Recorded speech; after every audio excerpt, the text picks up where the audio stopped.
You know, Earl Weaver, for people who are younger, who don't remember him managing, sort of like me, is mostly remembered these days for arguing with the umpire, as you can see from some of these clips. Weaver was remembered for having sort of a quick mouth and for being gruff and argumentative with umpires. But today, we're going to talk about a different Earl Weaver, a very innovative Earl Weaver, and one who was very focused on the righty-lefty matchup. So the first thing to realize is that Earl Weaver was not exactly the most personable manager in the world. As you can see here from this article, this is from the Baltimore Sun on September 10th, 1980. He was known for being tough and callous, that he was distanced from the people that he knew best, to the point where he was pretty distanced from the people he was managing. Now, this is a key concept to understand, because to understand this will help you understand what Weaver was about to do that day. The sort of thing that he did is not the sort of thing that works so well if you have a really good relationship with your players, because it's going to be really confusing. This is from the same issue of the Baltimore Sun. September 10th, 1980, we see that the Orioles trailed the Yankees by 3. The Yankees were at 86 and 52. The Orioles 83 and 55. Time was running out, though there was still time to catch up. People, of course, in Baltimore remembered 1978 when the Red Sox had blown a big lead and were certainly hopeful that the same thing was going to happen to the 1980 Yankees. And so, with that in mind, Earl Weaver had a special trick up his sleeve. We go now to the Baltimore Sun on September 11th, 1980, and we'll look at the box score from that September 10th game. The Orioles were in Detroit.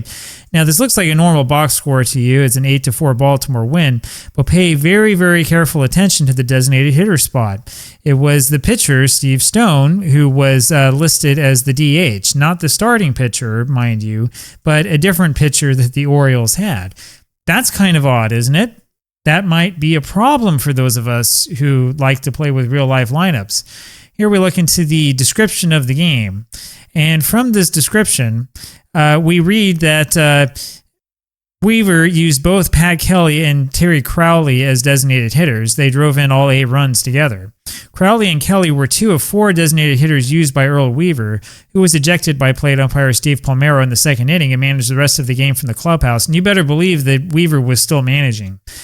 Weaver originally listed Steve Stone as his DH so that he wouldn't have to waste a pinch hitter if the Tigers had been forced to change pitchers in the opening inning. That's interesting. Crowley batted for Stone and then was removed for Benny Ayala in the 6th, and so on and so forth. Now, Benny Ayala was actually the normal designated hitter for the Orioles, but we'll get to that in a second. We'll go take a quick look at the race afterwards. So the Orioles won, but the Yankees beat the Blue Jays, and the gap was still 3 games. Now, I was curious to know what the Detroit Free Press had to say about this, and they called it the false DH. Baltimore manager Earl Weaver pulled a new trick out of his bag of magic Wednesday when he listed pitcher Steve Stone as the designated hitter in the number 6 spot in the Orioles' batting order. Stone, scheduled to start Thursday in Toronto, was not intended to bat. In fact, and this is the interesting part, in fact, he was already in Toronto observing a Jewish holiday when his turn came to bat in the second inning. And again, his listing as a DH was designed to avoid wasting a hitter in case the Tigers' starting pitcher was knocked out early by the 6th batter. Probably not going to happen. But that is important to those of us who do replays. The pitcher wasn't even with the team, Steve Stone, and he was listed as the designated hitter. Now, what did the Baltimore Evening Sun call it? The Evening Sun called this a shadow DH and noted that it was another gimmick. Weaver had written in the name of pitcher Steve Stone as his designated hitter batting 6th, even though Steve Stone, again, was 200 miles away. Was this legal? Apparently it was. It was allowed. And we'll see a little more about that. So next in this, we're going to go take a look and see that box score for ourselves. Here we are in Baseball Reference. Now, I've said this before, I'll say this again. If you're playing a game that was set up by somebody who just simply took the lineups from Retrosheet and put them into a format readable by the computer game, you're going to run into a problem in September 1980, at least with this game, because Steve Stone will be listed as the designated hitter. He, in truth, was not with the team. If you're setting up a replay that looks very, very closely at what players were with the team and were not, you're in trouble because the starting designated hitter, again, was 200 miles away in Toronto. The problem becomes more apparent, however, when we click away from that and we go take a look at the lineups that the Orioles used in 1980. So we go down here to our defensive lineups is what I wanted. Here we are with defensive lineups. You can see, looking at the designated hitter, by the way, they used May a lot. This is Lee May. There's Crowley, Singleton. Used May for quite a while, and then there was Ayala. By the time that September rolls around, it's mostly Crowley and Ayala. Ayala against lefties, Crowley against righties. And then something weird happens here starting on September 10th. Stone is Steve Stone. Who's Martinez? That's Tippy Martinez, who's a reliever. There's Stone again in Toronto the day after he started pitching, starting as the DH. 2 days of Flanagan. There's Scott McGregor. 3 more of Stone. Jim Palmer, 2 more of Stone. This is Pat Kelly, who actually was a designated hitter. There's Jim Palmer again, Stone. Mike Flanagan, another pitcher. Stone. There's Dennis Martinez, the other Martinez. Stone again, Palmer. And then finally, Ayala and Crowley. Right? So how many games is this? This is from game 139 up to really game 160. That is, 21 games out of the season that Earl Weaver was playing this game, using relief pitchers and yesterday's starter and other pitchers as the designated hitter.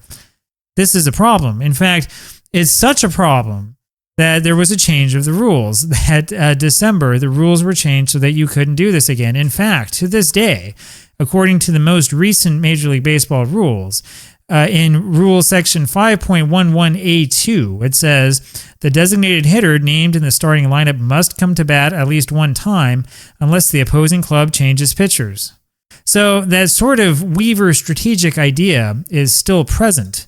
If the opposing pitcher is changed somehow before the DH comes up, you can still change the DH to try to get the platoon advantage. But if he isn't changed, you have to start the person listed as DH. Now that creates another problem for those of us who like to play with real-life lineups.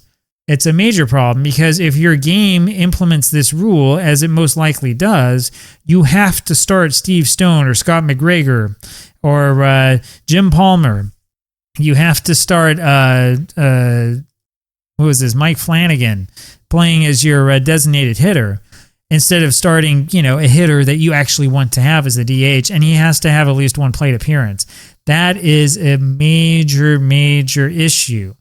All right, I know that it is time-consuming to use your own lineups, but if you're playing with 1980, when you get to September, you have a problem. You really have a problem if you're going to allow this to happen. And the problem gets deeper than this. We'll talk more later on about more of these problems.